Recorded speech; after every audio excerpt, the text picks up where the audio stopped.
Warahmatullahi wabarakatuh. Yang terhormat kepada Ibu Dr. Helena Melis MPD, selaku dosen pengampu mata kuliah perencanaan pendidikan dan teman-teman yang saya banggakan. Perkenalkan, nama saya Felisa Pratama Putri dengan NIM akhir 46. Di sini saya akan membahas materi tentang aspek-aspek yang penting dalam perencanaan pendidikan. Di sini adalah latar belakang. Perencanaan pendidikan itu sangat penting supaya tujuan pendidikan bisa tercapai dengan efektif dan efisien. Pendidikan bukan hanya sekedar proses mengajar, tetapi juga butuh perencanaan yang sistematis agar sesuai dengan harapan dan kebutuhan negara. Kita tahu perubahan di bidang sosial, budaya, ekonomi, dan teknologi terus terjadi. Nah, perubahan ini membuat dunia pendidikan juga harus menyesuaikan diri. Karena itu, perencanaan pendidikan harus benar-benar matang supaya mampu menghadapi tantangan sekaligus memanfaatkan peluang. Menurut para ahli, perencanaan pendidikan adalah proses menyiapkan kebijakan dan program dengan memperhatikan berbagai aspek, mulai dari sosial, budaya, hingga ekonomi. Dengan begitu, pendidikan bisa berkembang dengan sesuai perkembangan zaman dan kebutuhan peserta didik.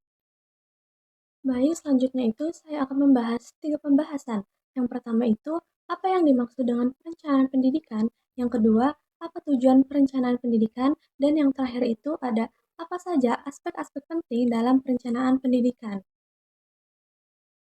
Baik, langsung saja ke pembahasan yang pertama, tentang pengertian perencanaan pendidikan. Pendidikan adalah faktor penting dalam membentuk individu sekaligus bangsa. Sejak berdirinya Indonesia, peningkatan mutu pendidikan sudah menjadi prioritas sebagai ditegaskan dalam Undang-Undang Dasar 1945 dan Undang-Undang Sisdiknas Nomor 20 Tahun 2003. Pendidikan sendiri dapat dipahami sebagai usaha sadar dan terencana untuk menciptakan suasana belajar yang kondusif. Tujuannya agar peserta didik bisa mengembangkan potensi spiritual, kepribadian, kecerdasan, akhlak, dan keterampilan yang bermanfaat bagi dirinya maupun masyarakat. Dalam manajemen pendidikan, perencanaan memegang peran sangat penting. Perencanaan berfungsi memberi arah, menentukan standar kerja, sekaligus menjadi penentu keberhasilan sebuah kegiatan. Tanpa perencanaan yang matang, pelaksanaan pendidikan sulit mencapai hasil yang diharapkan. Sayangnya, dalam praktiknya, perencanaan pendidikan sering hanya dijadikan formalitas atau pelengkap kebijakan. Ditambah lagi banyak perencanaan yang belum memenuhi mekanisme perencanaan secara menyeluruh, sehingga hasilnya kurang maksimal. Adapun definisi perencanaan pendidikan menurut para ahli atau para pakar manajemen, yang pertama itu ada menurut Profesor Dr. Yusuf Kuno, perencanaan pendidikan adalah proses menyiapkan alternatif keputusan untuk kegiatan di masa depan dengan tujuan yang optimal serta mempertimbangkan kondisi ekonomi, sosial, dan budaya di suatu negara, yang artinya perencanaan pendidikan tidak boleh dibuat sembarangan, tapi harus melihat kondisi nyata masyarakat dan negara. Yang kedua, menurut BBCI, perencanaan pendidikan adalah usaha melihat ke masa depan untuk menentukan kebijakan, prioritas, dan biaya pendidikan dengan mempertimbangkan kondisi ekonomi, sosial, dan juga politik. Di sini ditekankan bahwa pendidikan juga butuh prioritas yang jelas supaya sesuai dengan kebutuhan bangsa dan anak didik. Yang ketiga, menurut guru, rencana pendidikan adalah proses mempersiapkan kegiatan pendidikan di masa depan. Intinya menekankan bahwa pendidikan harus dipersiapkan sejak awal agar pembangunan berjalan dengan baik. Yang keempat ada menurut Albert Watterson, perencanaan pendidikan dipandang sebagai investasi yang mendukung pembangunan dengan mempertimbangkan biaya ekonomi dan memanfaatkan sosial. Jadi, pendidikan dianggap sebagai investasi jangka panjang yang hasilnya tidak hanya untuk individu tapi juga untuk masyarakat. Kelima itu, menurut Holmes, perencanaan pendidikan adalah penerapan analisis yang rasional dan sistematis agar perkembangan pendidikan lebih efektif dan efisien. dan juga sesuai dengan kebutuhan masyarakat. Ini menekankan pentingnya data dan analisis yang matang dalam membuat perencanaan pendidikan.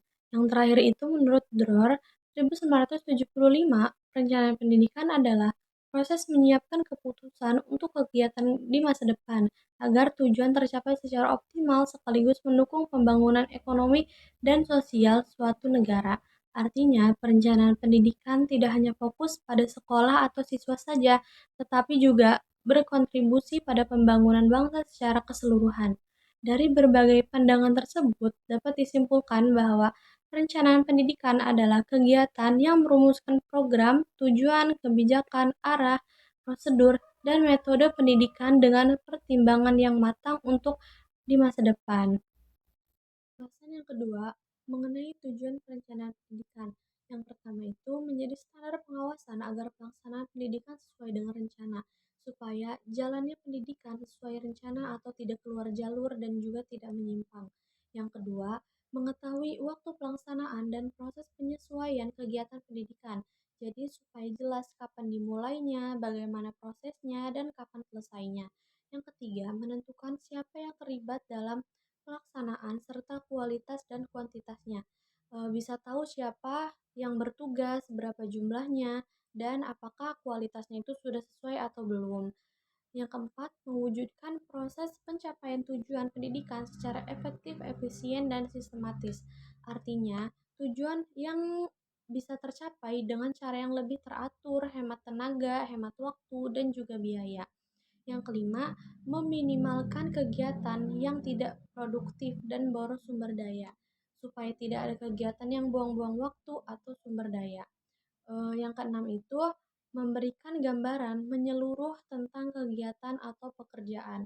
Jadi, semua orang yang terlibat jadi paham apa sih yang harus dikerjakan. Yang ketujuh, menyatukan dan menyerasikan subkerjaan dalam organisasi pendidikan. Misalnya, biar guru, kepala sekolah, dan staf bisa kerjasama, tidak jalan sendiri-sendiri. Yang kedelapan, mengidentifikasi peluang, hambatan, dan tantangan dan kesulitan organisasi.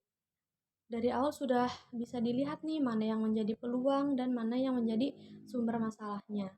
Yang kesembilan, mengarahkan proses pencapaian tujuan pendidikan secara terencana supaya semua proses menuju tujuan berjalan terarah dan sesuai target. Jadi, perencanaan pendidikan itu ibarat peta berjalan. Dengan adanya perencanaan, kita tahu harus kemana dan siapa yang ikut, apa saja yang dikerjakan, dan bagaimana cara tujuan tanpa masuk pembahasan yang terakhir yaitu aspek-aspek perencanaan pendidikan. Yang pertama itu ada aspek sosiologis, mempengaruhi perubahan masyarakat yang mempengaruhi pendidikan termasuk tingkah laku, kelompok sosial, budaya, aspirasi masyarakat, dan pengaruh tekanan eksternal seperti kebijakan dan teknologi. Kalau masyarakat berubah, misalkan karena teknologi, pendidikan juga harus ikut menyesuaikan. Yang kedua itu ada aspek pedagogis, membahas pengetahuan dan pengalaman dalam melaksanakan kegiatan belajar mengajar yang mencakup tujuan pendidikan, struktur pendidikan, isi kurikulum, metode pengajaran, dan inovasi pendidikan. Jadi, aspek ini menekankan bagaimana pendidikan dijalankan secara lebih efektif. Yang ketiga ada aspek demografis yang mempelajari dinamika penduduk seperti ukuran, struktur, dan distribusi yang mempengaruhi kebutuhan fasilitas pendidikan, pemerataan layanan, dan kualitas pendidikan sekaligus tantangan yang muncul dari perubahan demografis. Misalnya, kalau jumlah anak usia lebih meningkat, maka sekolah harus dipersiapkan lebih pesat. Yang keempat itu atau yang terakhir ada aspek ekonomis yang berkaitan dengan kondisi ekonomi yang meliputi berbagai sektor, seperti pertanian, industri, perdagangan, serta biaya dan kebijakan pendidikan yang harus mempertimbangkan efisiensi dan tujuan pembangunan ekonomi. Dengan kata lain, semakin baik ekonomi suatu negara, maka semakin besar pula dukungan bagi pendidikan. Sebaliknya, jika pendidikan yang baik juga bisa meningkatkan ekonomi. Baik, kesimpulannya itu adalah perencanaan pendidikan merupakan proses sistematis dalam merancang, menyusun, dan menyiapkan kegiatan-kegiatan pendidikan yang diarahkan untuk mencapai tujuan tertentu secara efektif dan efisien. dengan mempertimbangkan aspek sosial, ekonomi, budaya, dan kondisi nyata masyarakat. Artinya, pendidikan tidak bisa berjalan asal-asalan, tetapi juga harus dirancang yang sesuai dan matang. Tujuan perencanaan pendidikan itu untuk menjamin tercapainya tujuan pendidikan, menunjang aktivitas pelaksanaan pendidikan, meminimalkan kegiatan tidak produktif, mengoptimalkan penggunaan sumber daya, dan mewujudkan secara sistematis. Jadi, tujuannya adalah agar pendidikan lebih terarah dan hasilnya maksimal. Kemudian, aspek-aspek penting yang harus diperhatikan dalam perencanaan pendidikan meliputi aspek sosiologis atau perubahan dan kebutuhan masyarakat, aspek pedagogis atau proses belajar mengajar dan kurikulum, kemudian ada aspek demografis, pertumbuhan, dan distribusi penduduk, dan yang terakhir itu ada aspek ekonomis yang membahas biaya, manfaat, dan hubungan dengan pembangunan ekonomi. Jadi, semua aspek ini saling berkaitan dan menentukan keberhasilan perencanaan pendidikan.